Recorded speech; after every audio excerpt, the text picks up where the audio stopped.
I'm Dr. Lissa Rankin, and I wanted to talk today about how to find out whether a perpetrator who has harmed you is available for repair or not.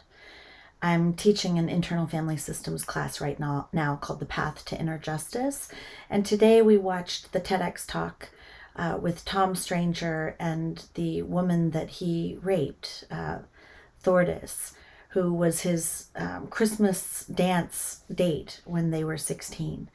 And it's a beautiful story of trauma and despair, and then her attempt at healing her own trauma by approaching him and asking him to participate in a process of relational recovery and repair for her, but also to help restore him as the perpetrator back to, feeling like he's a person who did what he could to help his victim heal and recover and survive. And I wanted to talk to you all about any situation in your life where you've been harmed and maybe you haven't really even approached someone with your desire for recovery and healing, or to have them involved in your recovery and healing. And often perpetrators will not initiate this on their own. This was not something that Tom approached Thordis and said, I want to be part of your repair. No, she had to go through the process of writing essentially a victim impact statement, describing the impact of what happened to her when she was 16, sending him that message, and then waiting to see if he was going to be willing to participate in repair. And unlike most victims who do not get that, Tom was willing to go through that process. Now, we don't know whether a perpetrator is going to be willing to engage in a repair process until we ask.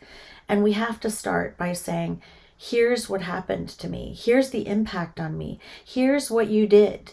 Here's how I was affected. Here's how it's affected my relationships. Here's how it's affected my work performance. Here's how it's affected my finances. Here's how it's affected my body and my health. Here's how it's affected my mental health. And to be very precise and specific. And our request is, are you willing to own this? Are you willing to hold yourself accountable? Are you willing to confess to what you've done, to validate our story, to be, as Julia Cameron says, a believing mirror who says, I believe you, instead of doing what so many perpetrators do, which is DARVO, deny, attack, reverse victim and offender, project onto you and blame you for everything that's happened, accuse you of doing the very things that they've done to you, minimize your distress, invalidate your emotions, gaslight you with lies, and otherwise find ways of shirking accountability for the perpetrator and putting the burden of forgiveness on you. Now, that's not healing. It's not healing to bear the burden of someone else's wounding, somebody else's wounding behaviors. And it's not healing to have to just suck it up and take all the criticism, accusations, attacking in the name of putting the burden of forgiveness on the victim.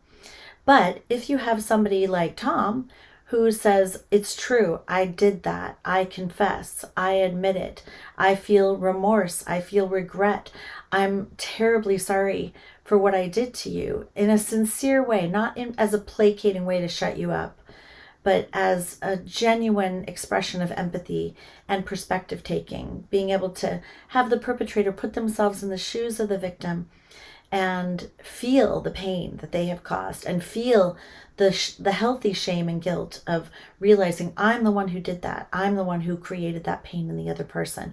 And therefore, it's my responsibility to get involved in helping the other person heal. So if you haven't tried writing a victim impact statement and finding a safe believing mirror, somebody who is not the perpetrator, that you can practice reading this out loud, telling your story, finding somebody, whether it's a therapist or a close friend or somebody that you trust, that can say, I believe you. Let me validate what you're saying. I'm so sorry that you went through that. It's awful that you had to experience that. You're looking for somebody who's not going to spiritually bypass. They're not going to minimize. They're not going to override you. They're not going to deny it. They're not going to gaslight you. They're going to say, that makes sense that you've experienced this and that you're feeling this way and that you're in need of healing.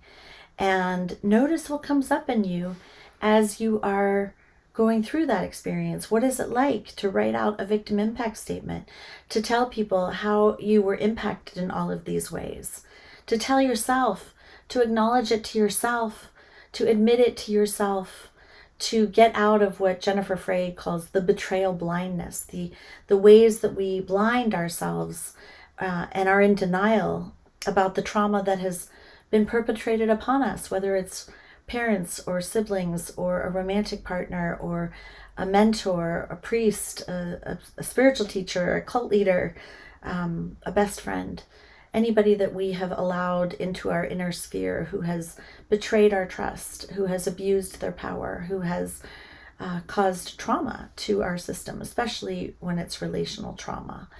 And we can give this as a form of inner justice for our own parts. We can begin to advocate, to get more assertive, to allow justice-seeking parts.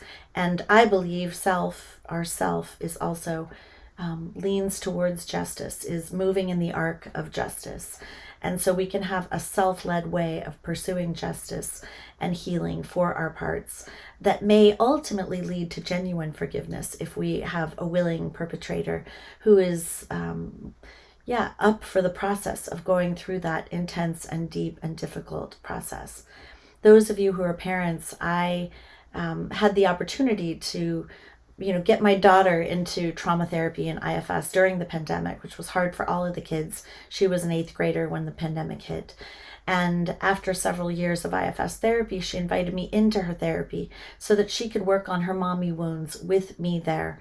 And I could go through that process of truth and reconciliation with my own child, to own what I had done that was traumatic for her, to accept what I have done that will hurt her, that has impacted her relationships and her health, and to, not be defensive, to participate in that process because I care about my daughter, because I care about the future of my relationship with my daughter, and because I don't want the burden of forgiveness to be on her. That as somebody who, all of us who have power over our children in some way have caused harm to our children.